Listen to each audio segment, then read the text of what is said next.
उस जजमेंट में बहुत सारे फ्लॉज थे. एक पब्लिक आउटक्राई अननेसेसरली इनजस्टिस नहीं मांगता, पब्लिक आउटक्राई जस्टिस मांगता है. दाद देते हैं कि उसने बड़ी बहादुरी दिखाई, अभी भी बहादुर है. माननीय ऑनरेबल सुप्रीम कोर्ट, इसी उस जजमेंट में बहुत सारे फ्लॉज थे और सबसे ज्यादा फ्लॉ ये था कि एक इलेक्टेड एमएलए को आप पब्लिक सर्वेंट नहीं मान रहे, जबकि जजमेंट्स अवेलेबल हैं कि वो पब्लिक सर्वेंट हैं. तो एक टेक्निकल रीजन पर आपने इतना ग्रूसम क्राइम के बाद टेक्निकल रीजन ढूंढ के उसको छोड़ दिया मतलब उसकी सस्पेंशन, उसकी इम्प्रिजनमेंट को सस्पेंड कर दिया टेक्निकल फ्लॉ पे. और साथ में ये भी ढूंढने की कोशिश की कि नहीं, वो 15 साल कुछ महीने की थी तो बालिग नहीं थी. दो टेक्निकल रीजंस. ये आप भूल गए कि क्राइम क्या हुआ, बलात्कार हुआ, और वो भी एक लड़की से जो 16 साल से कम थी. ये तो एडमिट कर रहे हैं कि 15 साल 9 महीने की थी, सो 16 साल से कम थी तो बालिग तो थी. और दूसरा टेक्निकली, क्योंकि कानून में, दूसरे कानून में ये पब्लिक सर्वेंट नहीं है. जो व्यक्ति पब्लिक फंड्स ले रहा है, इलेक्शंस लड़ रहा है, कॉन्स्टिट्यूशन पे आप कसम खा रहे हो कि आप जाके पब्लिक ट्रस्ट को, पब्लिक सेवा में जाओगे और आप रेप करते हो और फिर आपको कहला जाता है कि आप पब्लिक सर्वेंट नहीं हो. कानून तो ये कह रहा है कि बैंक एम्प्लॉय भी पब्लिक सर्वेंट है. सो इसका मतलब क्या ऑनरेबल उस bench of the high court ने ये देखा नहीं कि ऑलरेडी कानून विजिट कर रहे हैं, कानून जजमेंट्स हैं अवेलेबल.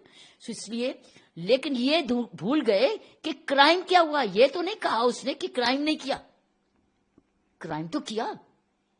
उस क्राइम की सजा मिली है.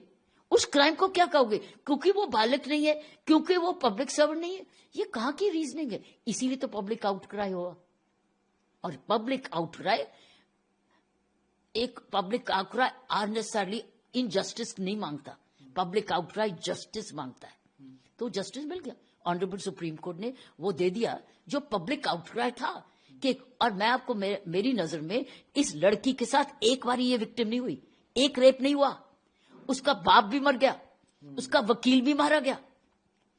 She was a victim many times over. She is not victim once. एक बार ही नहीं विक्टिम हुई है.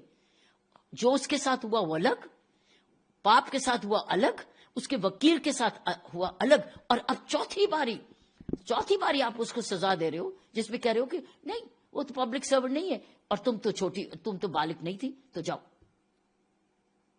इतने ज्यादा. और फिर वो लड़की अमीर नहीं है, वो एक गरीब परिवार की है.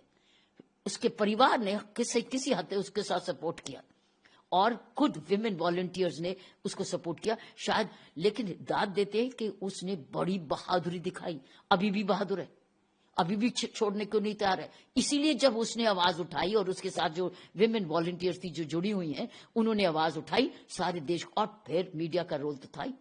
मीडिया ने उसका सारी बात बताई और साथ में जो आर्टिकल्स आते रहे, पेपर्स में आते रहे, उसकी वजह से दरवाजे खड़काने पड़े और सुप्रीम कोर्ट ने आपको न्याय दे दिया, न्याय वापस दे दिया. लाइफ इम्प्रिजनमेंट तो लाइफ इम्प्रिजनमेंट 20 साल होती है, इसमें तो 20 साल जाएगा.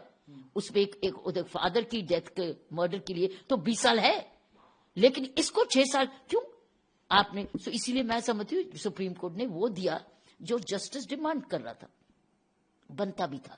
और टेक्निकल फ्लॉज बहुत ज्यादा थे जो मैंने भी पढ़ा जजमेंट्स के बार, क्योंकि बहुत अच्छे वकील आपके मीडिया पे आए हैं, उन्होंने एक्सप्लेन किया जजमेंट्स को, पुरानी कोर्ट की जजमेंट्स को. तो क्या उन जजमेंट्स को भी अनदेखा कर दिया उस हाई कोर्ट के बेंच ने? तमाम भद्दे कमेंट्स किए जाते हैं उसको लेकर के. उसके पिताजी अभी बीएसएफ में हैं, सर्व कर रहे हैं, और इस तरीके का कमेंट, उसकी मौत हो जाती है मारने से, मार पिटाई की जाती है, उसके भाई के साथ भी मार पिटाई की जाती है. कैसे आप देखती हैं उत्तराखंड में ये पूरी घटना, नॉर्थ ईस्ट का वो बच्चा, कैसे आप?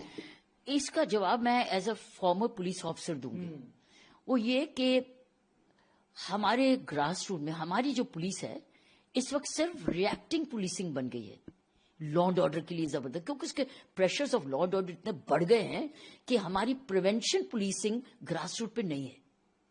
उसके लिए ज्यादा लोग चाहिए जो कि लॉ एंड ऑर्डर नहीं, पब्लिक के साथ जुड़े रहें, पब्लिक के साथ संपर्क रखें, युवाओं के ग्रुप्स में जाएं, महिलाओं ग्रुप्स में जाएं, मार्केट एसोसिएशंस में जाएं, एल्डर्स में जाएं, कल्चरल प्रोग्राम्स को जोड़ें, थाना लेवल कमेटी मीटिंग्स करें, प्रिवेंटिव सेक्शंस ऑफ लॉ करें। ये वही पुलिसिंग कर सकती है जो खुद लॉ एंड ऑर्डर में फंसी नहीं है। इस वक्त हमारी ज्यादा पुलिस अब लॉ एंड ऑर्डर में फंसती जा रही है। हमारे पास पेट्रोलिंग एंड प्रिवेंशन पुलिसिंग नहीं रही, और वो प्रिवेंशन और पुलिसिंग का एक बड़ा अच्छी प्रैक्टिस जो हम दिल्ली पुलिस में करते थे, जो वेद मारवा साहब के टाइम से उसके बाद शुरू हुआ, बड़े अच्छे प्रोग्राम्स थे पुलिस कमिश्नरेट में, वो था रफ रजिस्टर, कि हम रफ रजिस्टर मेंटेन करते थे कि जब भी कोई ऐसी रफ बिहेवियर का कोई युवा निकला या व्यक्ति निकला तो हम उसका रफ रजिस्टर पे कोई गिरफ्तारी नहीं, कोई एफआईआर नहीं, रफ रजिस्टर बनाते थे और रफ रजिस्टर में उसका नाम लिखते थे। उसके बाद संपर्क करते थे उसके साथ। वो हेट स्पीचेस पर इसी हॉस्टिलिटी में ही करते थे, जो कि लॉ कानून को अपने हाथ में लेना। और उसको साथ जब जुड़ते थे तो उसको संभालते थे, सुधारते थे, किस ग्रुप का बन रहा है, कहाँ शुरू हो रहा है, उसके माँ बाप के साथ जोड़ते थे, उसके एल्डर्स के साथ उसको जोड़ते थे ताकि वो सुधर जाए। हम सुधारक पुलिसिंग बनते थे छोटी उम्र से, जहाँ 14 साल का लड़का 15 साल का पत्थर भांग रहा है, ये कर रहा है, छेड़ा लड़कियों को छेड़ रहा है, तो हम लोग ऐसे रफ रजिस्टर बड़ा है। लेकिन रफ रजिस्टर के बाद प्रिवेंटिव सेक्शंस ऑफ लॉ भी होते हैं जिसमें एफआईआर दर्ज नहीं होती है। आप जमानत लेके माँ बाप का और बड़ों का कंट्रोल वापस ला सकते हैं। तो ना माँ बाप का कंट्रोल, ना बड़ों का कंट्रोल, ना आपका रफ रजिस्टर, ना आपके पास प्रिवेंटिव सेक्शंस ऑफ लॉ, तो सीधा ही एफआईआर पे आ रहे हैं ना आप, क्योंकि आपने उन लोगों को बड़ा होने दिया, नजरअंदाज किया, उनको ओवरलुक कर दिया। आप ये सडनली इन लोगों ने, ये बड़े नहीं हुए हेट्स भी अभी, ये बचपन से ही ये गड़बड़ है। ये कोई लॉ एंड ऑर्डर, आप और मेरे घर का कोई लड़का नहीं जाएगा पत्थर मारने, क्योंकि वो कंट्रोल में है, सभ्य है, शिक्षित है, टीचर्स के डरता है, माँ बाप से डरता है। ये कहाँ, ये निडर हो गए। ये वो यूथ निकल रही है जो निडर हो गई है और बचपन से ही कानून को अपने हाथ में लेने की उसको आदत पड़ी, तो यहां तक पहुंच गई। मैं ये कहूंगी इसको प्रिवेंशन करना बहुत जरूरी है। हमको ज्यादा से ज्यादा patrolling police and preventive police जो कि, और साथ में कल्चरल फेस्टिवल्स, एक कल्चर नॉर्थ ईस्ट का फेस्टिवल, एक वेस्ट का फेस्टिवल, एक सेंट्रल का फेस्टिवल, एक पंजाब का फेस्टिवल, ऐसे फेस्टिवल्स, कल्चरल फेस्टिवल जहां एक दूसरे से मिलते हैं, आप कुछ जानते हैं, समझते हैं।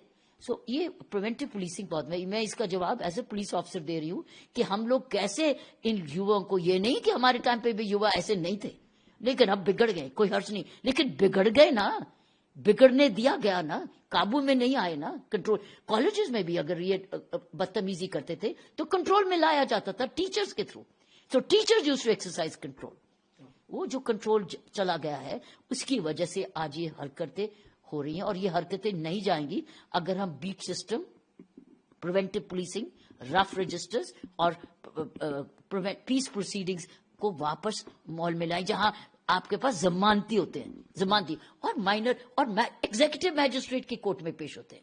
एग्जीक्यूटिव मैजिस्ट्रेट जिसमें दिल्ली में एग्जीक्यूटिव मैजिस्ट्रेट सीधा क्रिमिनल कोर्ट नहीं, एग्जीक्यूटिव मैजिस्ट्रेट जिसमें डिस्ट्रिक्ट मैजिस्ट्रेट होता है, एसडीएम होते हैं, या अपने असिस्टेंट कमिश्नर पुलिस होते हैं जिनके पास पावर। जब तक हम ये प्रिवेंटिव पुलिसिंग का पूरा माहौल नहीं क्रिएट करेंगे, हम लोग रिएक्टिव पुलिसिंग पर रहेंगे, और आज रिएक्टिव पुलिसिंग हो रही है जिसकी वजह से बढ़ता जा रहा है, नफरत बढ़ती जा रही है। कानून है हेट स्पीचेस के लिए, लेकिन इस नौबत को आने से पहले मैं विश्वास करती हूं कि हमको प्रिवेंटिव पुलिसिंग की तरफ जाना पड़ेगा, जिसमें कम्युनिटी पुलिसिंग है, समुदाय की पुलिसिंग है।